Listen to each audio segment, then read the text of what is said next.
शुभ सकाळ मंडळी. तर आज वातावरण एकदम सगळं ढगाळ आहे, त्यामुळे कंटाळा भरपूर आलेला आहे. दुकानमध्ये एवढी गर्दी पण नाही आहे, त्यामुळे म्हटलं मोबाईल जरा बघावं. मोबाईल बघताना मला गणपतीमध्ये मी जे व्हिडिओ केले होते ते मी अपलोड करायचे राहिल्यात माझ्याकडून. तेच मी आज तुमच्यासोबत शेअर करणार आहे, कारण त्यामध्ये आज मी केले होते मोमोज. तर चला, गणपतीत मी माझ्या माहेरी गेले होते, त्यामुळे सरळ मी गेले भेटायला काका काकूला. मग तिथं आमची सृष्टी पण आली होती. सृष्टीला खायचे होते मोमोज. तर चला म्हटलं करूयात. मग काय स्टफिंग पहिला करून घेतलं होतं. तर या स्टफिंगमध्ये गाजर, कोबी, ढबू मिरची, पनीर, आलं लसूण पेस्ट, कांदा, टोमॅटो हे सगळं असं व्यवस्थित मी भाजून घेतलं जरा परतून तुपामध्ये चांगलं. आणि हे मी आता भरत आहे.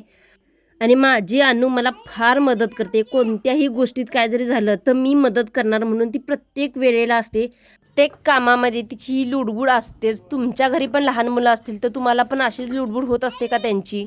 इथे मला काकूने आणि सृष्टीनं पण मदत केली होती. सगळे मोमोज भरून झालेले आहेत. आता पातेलं खाली ठेवले, त्याच्यावर मी चाळणी ठेवली आणि त्याला थोडं तेल लावले, जेणेकरून आमचे जे मोमोज आहेत ते चिकटू नये. त्यावरती झाकण ठेवलं आणि एक 15 मिनटं याला वाफवून घेऊ आपण.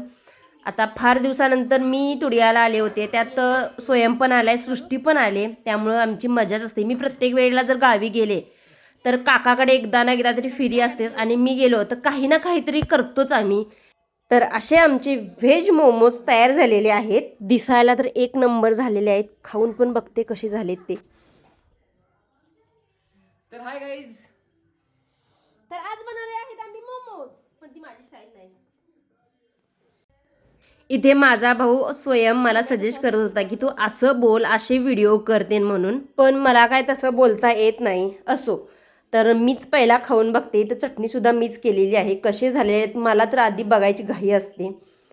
तर एक घास घेऊन बघितल्यानंतर वाटलं एक नंबर झालेले आहेत. बाहेरचे मोमोज असतात त्यांनासुद्धा पाठीमागे टाकले, इतकं छान करतेच मी. पण जिला मोमोज पाहिजे तिच्याकडून रिॲक्शन बघून घेऊ की कसे झाले आहेत ते. आणि ती कॅमेरा बघून लाजत होती, त्यामुळं 3-4 टेक घेतले तरीसुद्धा तिला काही जमलं नाही.